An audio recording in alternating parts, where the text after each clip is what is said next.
Good morning to everybody and welcome to FIIA's discussion event with the German Defense Minister Annegret Kramp-Karrenbauer. My name is Mika Aaltola. I'm the director of the Finnish Institute of International Affairs. And again, I would like to remind all of you to turn off your mics and your camera. We have a record audience today of close to 200 people, so it is very much advised that you turn off your mics and your camera. This spring, FIIA's events and publications have been focused on the significant uncertainties stemming from the global pandemic emergency. We have covered much ground, also concentrating on the European strategic autonomy post-COVID-19 environment. Where do we stand in the field of security and defense? Today we have the pleasure of hosting German Defense Minister on the third day of German EU Council Presidency. The presidency starts at a crucial and challenging moment. The pandemic has not been beaten. Globally, the numbers are increasingly despite economically costly containment measures. The pandemic, long time foreseen, was however a surprise that showed much vulnerability. This lack of resilience was alarming and should lead into a more proactive resilience building, not only in terms of pandemic preparedness, but in other areas of societal and state security as well, such as security of supply. There are bumps in the transatlantic relationship ahead of the US elections. For example, the US withdrawal of troops from Germany is a major concern and would negatively affect the stability of Northern Europe. It would lead into further questions concerning the reliability of the US role in Europe. Russia's challenge to the status quo has not disappeared. In the future, the mixed messaging, ambiguous articulations of the common transatlantic purpose can lead into opportunistic risk-taking by Moscow instead of common sense approach. The US interests are shifting, as are its troops, towards the Asia Pacific, irrespective of who wins in November. Also, Europe needs effective China policy and a new sustainable relationship with China, which is difficult as China does not respect the same values as the Europeans.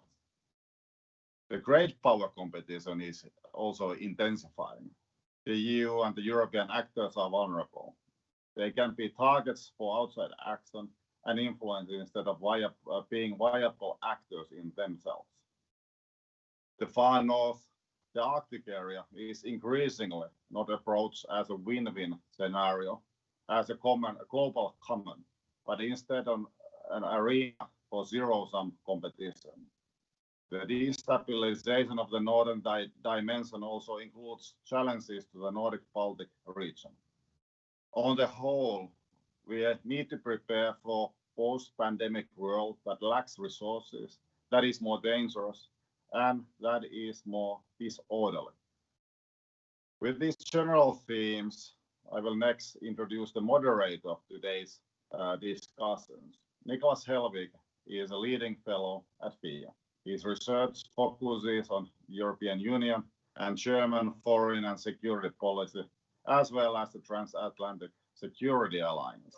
Before he returned to FIIA in 2019, he worked at RAND Corporation, at American Institute for Contemporary German Studies, at Stiftung Wissenschaft und Politik, and at the Center for European Policy Studies.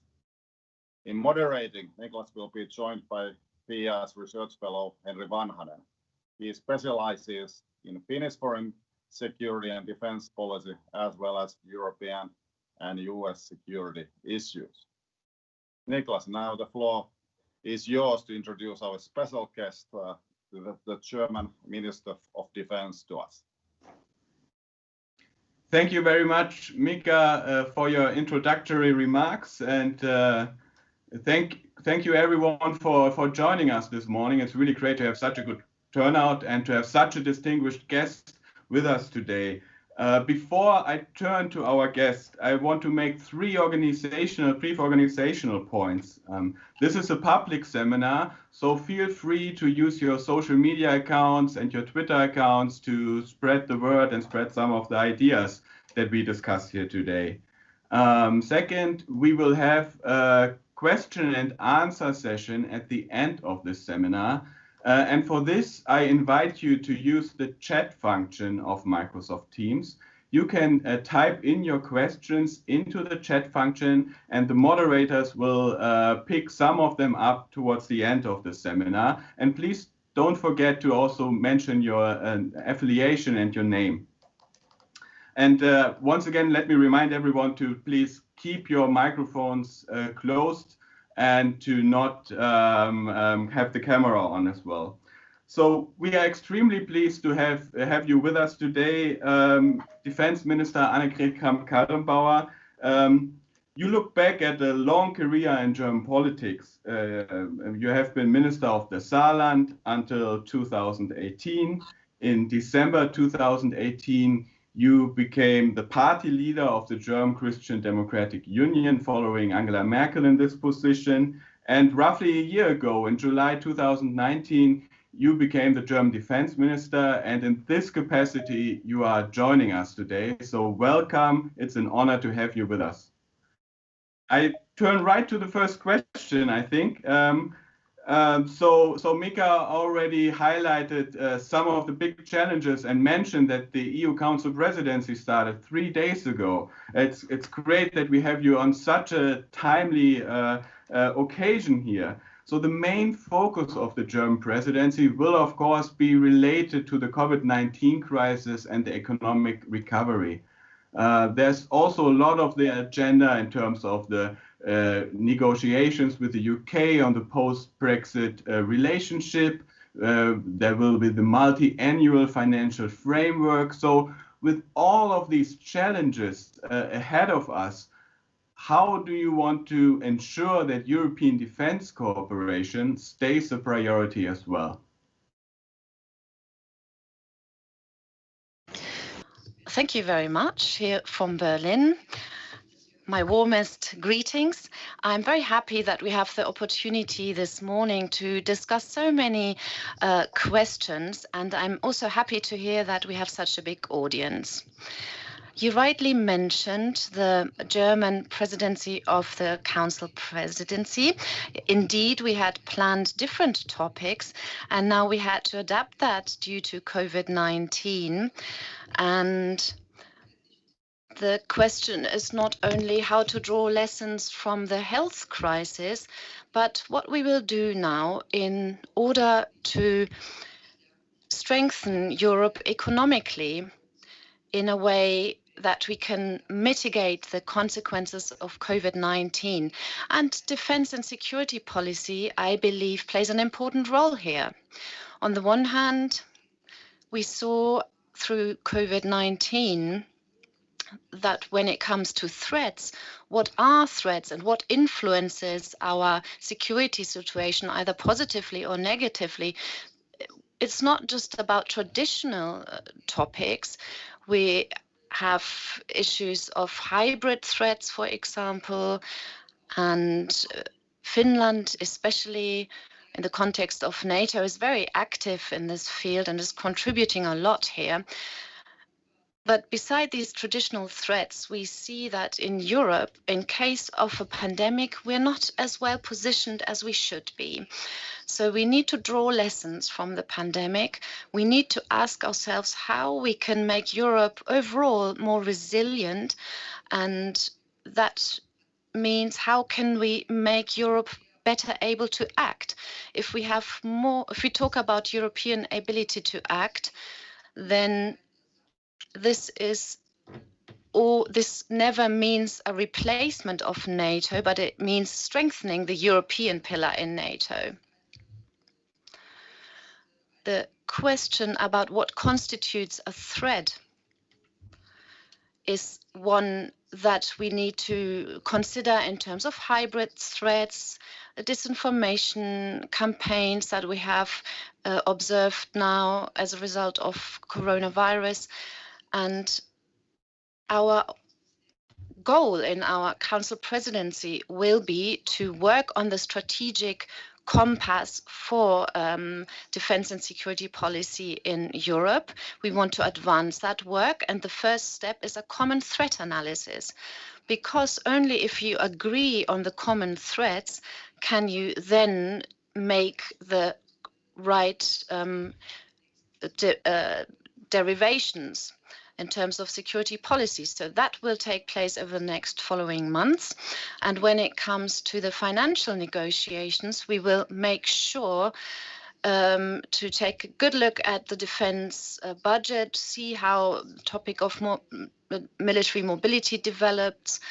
And when we talk about PESCO, we have some unresolved questions to solve. For example, third party or third state participation.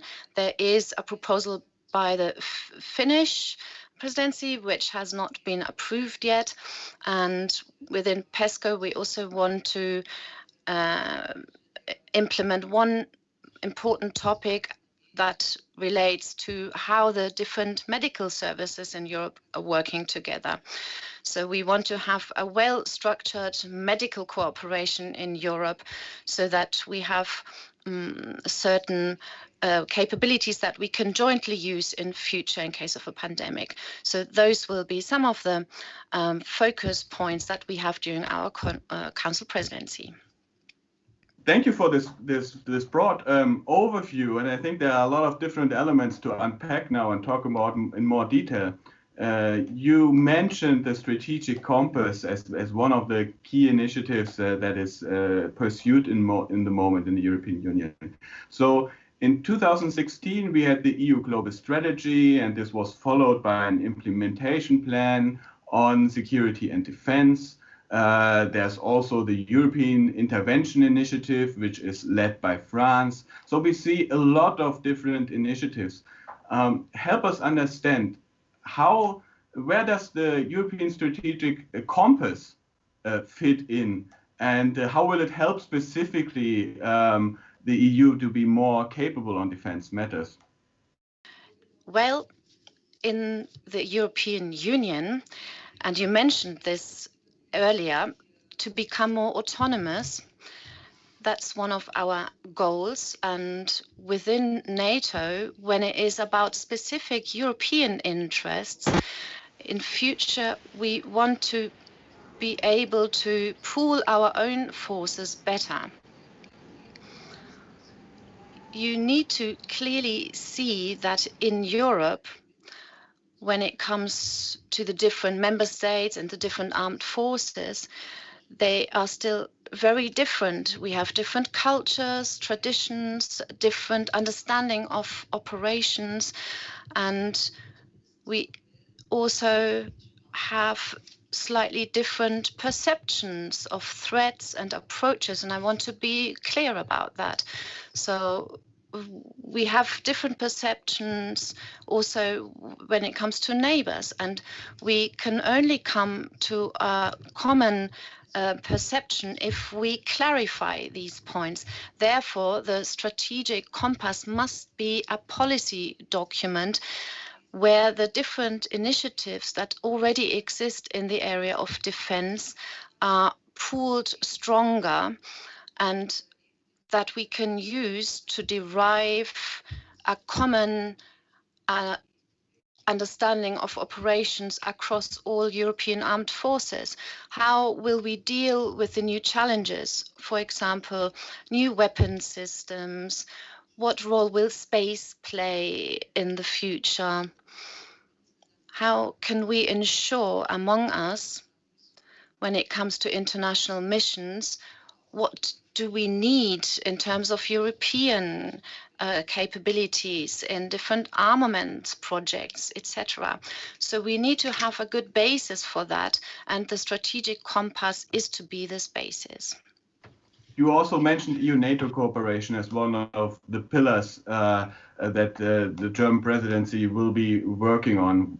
One of the examples of this enhanced cooperation between the EU and NATO in recent years can be actually witnessed here in Helsinki, where we have the Center of Excellence for Countering Hybrid Threats. But there are also other areas in which EU and NATO have intensified their cooperation. In your mind, what are the 3 areas where we should see more progress in the next years on EU-NATO cooperation? Well, indeed, it is correct that, especially in Finland, in Helsinki, we have a great example of cooperation, and it's exactly those those structures that I think we do need for really good cooperation between the EU and NATO. Let me highlight that by using a very topical discussion. Within NATO and also within the EU, we discussed one question. What are the lessons learned from the first months of the coronavirus crisis? What was our response? The response coming from the EU as a whole. How were we prepared? And we see that within NATO, in part, we had better structures available in order to respond to the crisis. So we were able to organize major common transportation activities to provide and supply different types of devices of equipment within the SALIS component. What we have to make sure now is that we don't start a competition between the EU and NATO, and that we don't start building parallel structures, because especially with a view to the financial impact and the economic impact of COVID-19, none of us has the funds available in order to feed and keep alive dual structures or double structures. So it was important to highlight within NATO that NATO, in a situation like that, is not the first responder. The first responder, that's the nation states, and that's the EU. The EU has assets, though, and we need to link all of these assets with one another. And that is essential for all these different areas. It's important for crisis prevention, for pandemic response, etc. And so we need to build common structures within the EU, but also tie these and define clearly when NATO is needed and when the EU is needed. Crisis and health prevention were always issues of nation states.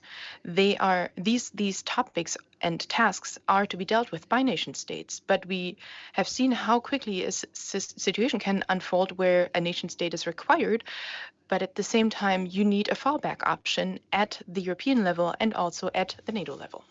Let me now turn more towards the region here.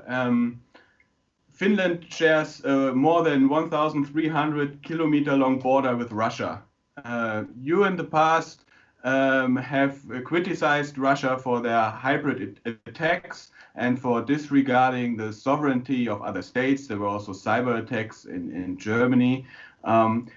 Elsewhere in Europe, one can also hear more open voices towards Russia. For example, the French President Emmanuel Macron is more critical about a confrontational approach and seeks dialogue on many issues regarding European security with Moscow. Where does Germany stand when it comes to EU-Russia relations? Is it time for more cooperation despite some of the aggressive behavior that we see from Moscow? Well, there is no contradiction there's a contradiction. There is a reality and a perceived threat, especially when it comes to my personal encounters with my colleagues from the Northern European and also the Baltic and the Eastern European states. So on the one hand, we need to articulate these concerns clearly. At the same time, Russia is an important neighbor, an important country, also important to the EU. And that's why it's crucial to have good neighborly relations and a good relationship with Russia. This is also part of German foreign policy. Even in the times of the Cold War and when Germany was the divided country, we have always tried to conduct a good dialogue with the Soviet Union at the time. I am aware of the fact that the Northern European states are very pragmatic in their approach to Russia, especially when it comes to questions that are of concern to all of us. We can only solve the question of climate change if we act together. There must be no distinction between East or West. All the countries need to be included in finding a solution here. And this is why you have to do both. What I'm doing here in Germany and what I said here in Germany is a description of the facts. And the fact is that in eastern Ukraine and in Crimea, we saw how for the first time after the Second World War, borders were moved with force. And it remains a fact that we have witnessed disinformation campaigns. It also is a fact that just recently we have seen attacks on the information systems of the German Bundestag, the parliament. It is also a fact that, for example, there are accusations in the room that right in the center of Berlin, a few months ago, a murder happened. Somebody was assassinated, and that assassination was tasked and launched by Russia. These are accusations that are in the room, and these accusations have to be described in clear terms. I think we should remind ourselves of the fact that any country on this planet has its own interest. Yes, and each country has the right to act on behalf of these interests, but these interests have limits, and the limit is of that is where the sovereign rights of another state begin. And it is not allowed to have an impact on the internal workings of another sovereign state. And so based on the values that we share here in Europe, we have to have a dialogue like that and address these issues. And this is a tradition that Germany has followed for many years, and we continue to do so. So next to the cooperation within the EU, Finland and Germany also have a close bilateral relationship. And recently you also joined your Nordic colleagues for a meeting where you discussed the security situation in Northern Europe.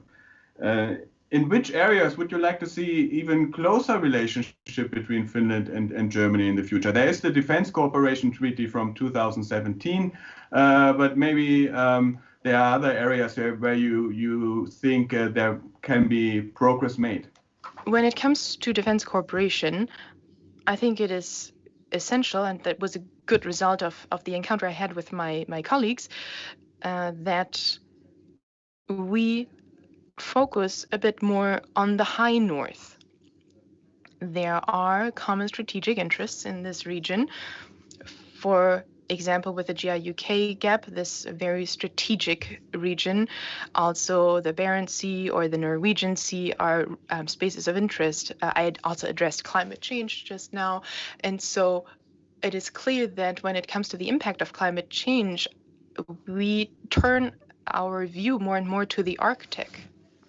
And so I believe we have a common interest in turning the Arctic into a region where international cooperation happens in the right fashion and where no conflicts arise. What I think is very important, especially in Northern European states and also in Finland, is the progress and the edge that you gained, especially, for example, Finland, in the digital transformation and digitalization. For example, your economies are far more digitalized than others. And also, digitalization has an impact on security policy, and that is important as well. We have also always looked with envy to the Finnish school and education system, not only since the PISA studies that you all know, but it's another aspect of the Finnish system that is very interesting to us. And I think we have common interests here, and we can learn a lot from Finland in that regard. For someone who's always trying to get 4G reception in his German hometown, I can definitely underscore this point that we can learn something from Finland in terms of digitalization. I want to ask you a question on Germany's ambition as a security and defense actor. You made a very good point in a speech at the Bundeswehr University late last year, where you said that Germany has no problem recognizing that it needs to step up internationally. There are enough papers and strategies that point towards the call for action that Germany should take over more responsibility in the world. The problem would be in the implementation, you said. So help us understand, why is it, if the problem is recognized, why is it sometimes difficult for Germany to play a more active role in international defense, like you described in your speech? This has to do a lot with our history. It also has to do a lot with our integration and the origins of our integration into the European community and in NATO.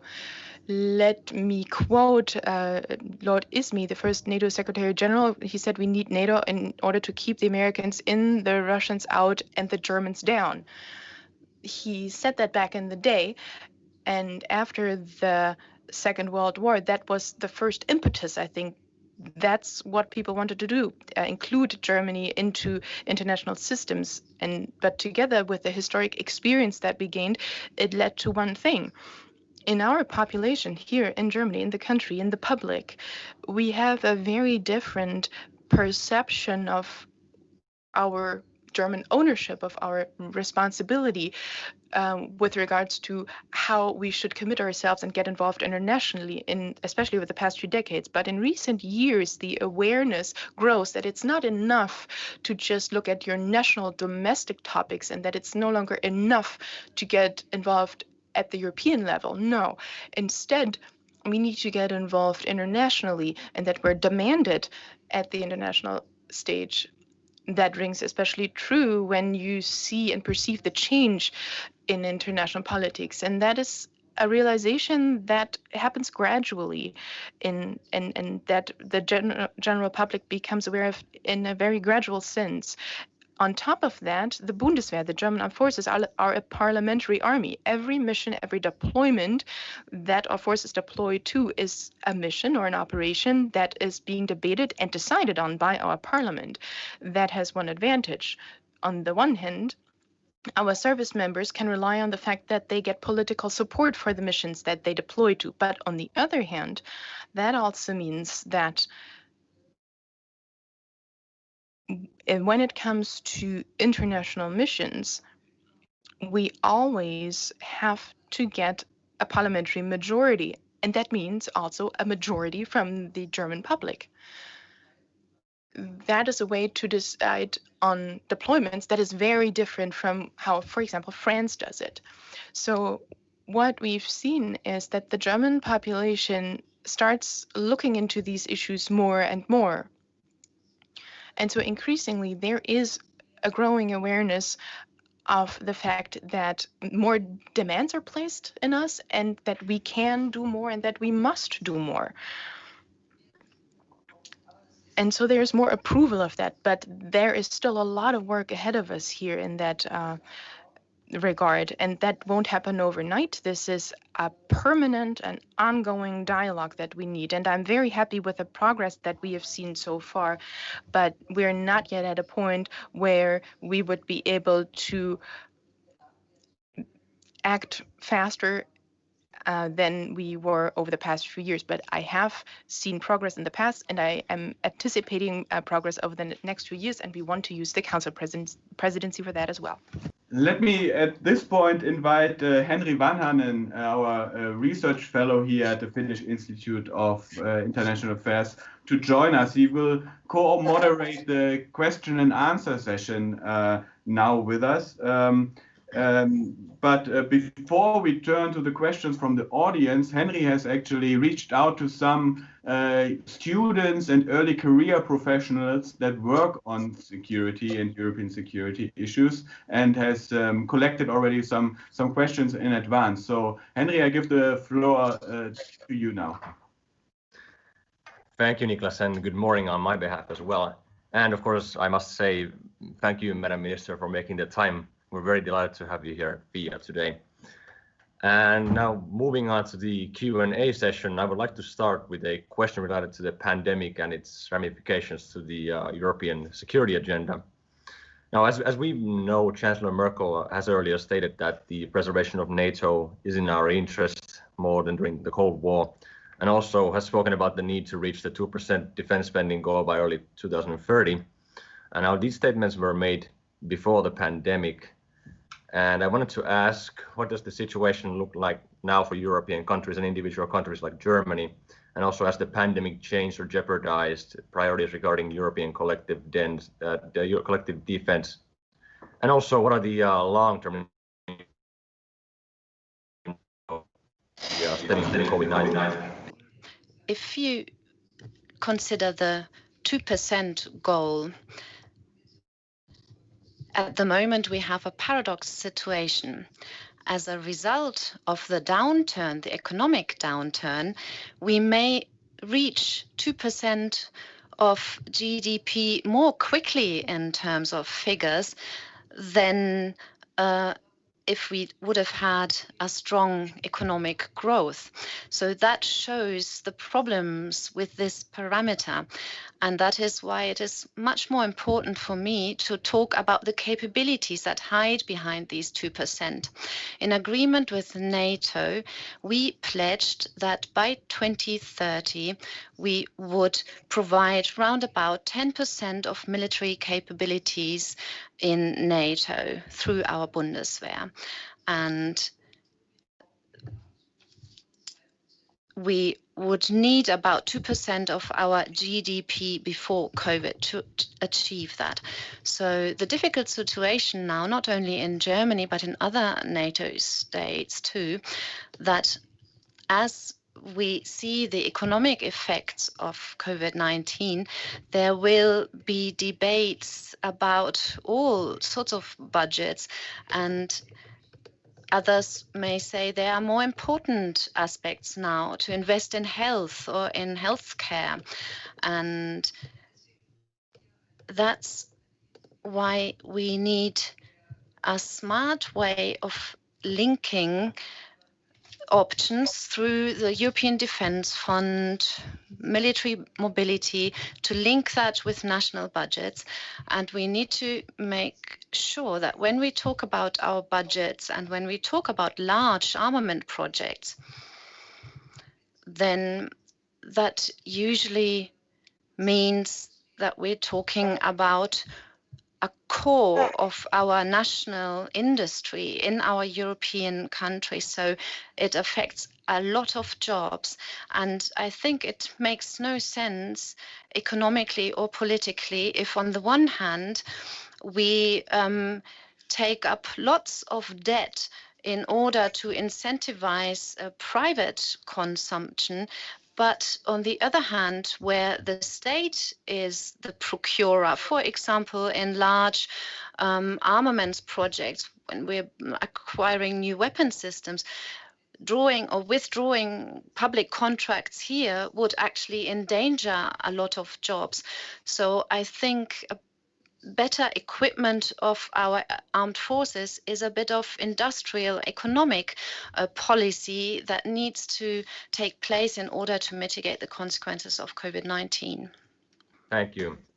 And I have also received a question beforehand from Ms. Anna Tervahartiala, who is the editor-in-chief of the Ulkopoliittista, which is a Finnish online journal managed by younger generation experts of international relations.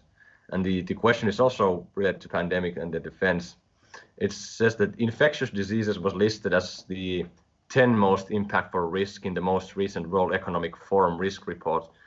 As the COVID-19 pandemic erupted, it was called a black swan in the early days of the crisis, something that comes as a surprise and has a major effect on the given system. What are the black swans you see facing security and defense that we should be mindful at this point? Well, when it comes to COVID-19, we learned the lesson that the probability of pandemics in future are actually there. We have just had a warning about a new a new type of swine flu that might be contagious and affect humans too. So I think it's something that we will face increasingly in future. And in this interlinked world that we live in today, these kind of diseases will not stop at borders. And when you ask me what we're learning from COVID-19 and how we prepare it for it in future, this is definitely a very important point for us in future. Also, when it comes to jointly developing vaccines, this would be something that we could do to sort of get rid of certain problems, health problems. When it comes to the further development of weapons, we certainly need to look at that. Autonomous systems, hypersonic weapons, the role of space in the future, not just in a positive sense, but also as a sort of common good, a public good. What kind of economic aspects are to consider in space, but also what will be the military use of space. And I think this is a domain that we need to discuss as well. We need to find rules for good coexistence. So questions about common space law for humanity, yes or no, those are big questions that seem very distant for many people now, but they are reality today, because even now there are certain aspects, for example, when two satellites approach each other and there's a collision, how do you deal with this collision? So those questions have gradually edged closer than many people have thought, and these questions must be put on the agenda. So let's turn to the audience now here. We already received a couple of questions in our chat, and let's try, we have a little bit more than 5 minutes, so let's try to get to some of those. Niklas Lovaki from the Wilfried Martens Center for European Studies is asking more concretely about defense cooperation. One question is on the multi-annual financial framework and is regarding the funding of the planned EU defense initiatives, military mobility, also the European Defense Fund. What do you expect from the multi-annual financial framework in terms of defense funding? The second question he asked, and I put those now together, is how precisely would Germany like to further or operationalize and develop the EU's mutual assistance clause, Article 42.7. This is definitely something that Finland also thought a lot about in the past, how to implement the mutual assistance within the EU framework, and that would be really interesting to hear your view on this article. When it comes to the budget questions, and I believe what I say is along the same lines as other colleagues in Europe. Of course, we would like to see that the European Defence Fund and military mobility are funded as generously as possible, because those are the smart levers that I talked about before. When you look at military mobility, it has a lot to do with investments in infrastructure, and this infrastructure is required for military mobility, but we also need it for civilian use. So we would have a win-win situation anyway. When it comes to Article 42.7 or Article 42 in general, this will be part of the considerations of the strategic compass too. And how we further develop this possible mutual defense clause has to do a lot with how we perceive the threats for the European Union, for our community, and how do we want to respond to these threats. from my point of view, it is very clear that if we develop Article 42.7, this article can never replace Article 5 of NATO. So we're not talking about alternatives to NATO, but we talk about a different situation and a complementarity. But these are discussions within the European Union, and I can imagine that they will also be part of the discussion of the reflection process that NATO has just launched. And we have another question from the audience, from Monika Sus, representing the Polish Academy of Science and Hertie School. She's asking, Madam Minister, as we know, the UK decided not to include foreign and security policy in the ongoing negotiations. How will the cooperation between UK and the EU in this area look like after Brexit? Is the idea of establishing a Security Council a possible way to keep the United Kingdom on board? First, I fear that on the one hand, all the signs that we're getting, we're moving towards a hard Brexit with all the negative ramifications that will have for the UK, but also for the European Union. I still hope that it can be prevented, but I am skeptical. When it comes to cooperation in defense and security policy, we have the special situation, as we have with other states, that UK is part of NATO and an important part of NATO. I believe that despite all the discussions about Brexit, the UK will still remain part of Europe, maybe not part of the European Union, but definitely part of Europe, and we share security interests, and therefore we also depend on the capabilities of the UK. And therefore, I would love to see a close cooperation in the area of security and defense. Also, when it comes to national security, it would really be a shame if we did no longer have the exchange of information when it comes to the fight of national terrorism, couldn't continue this work. And that is why it's so important to have this cooperation. And I can well imagine that we had some kind of European Security Council, that we would establish that, and that a country like the UK would find its place in such a Security Council. One last question from the audience before I close the seminar. Our very own Matti Pesu here, a senior research fellow at the Finnish Institute of International Affairs, asks about the nuclear sharing debate in Germany. And some experts argue that German withdrawal from NATO's nuclear sharing would undermine the cohesion of the NATO alliance.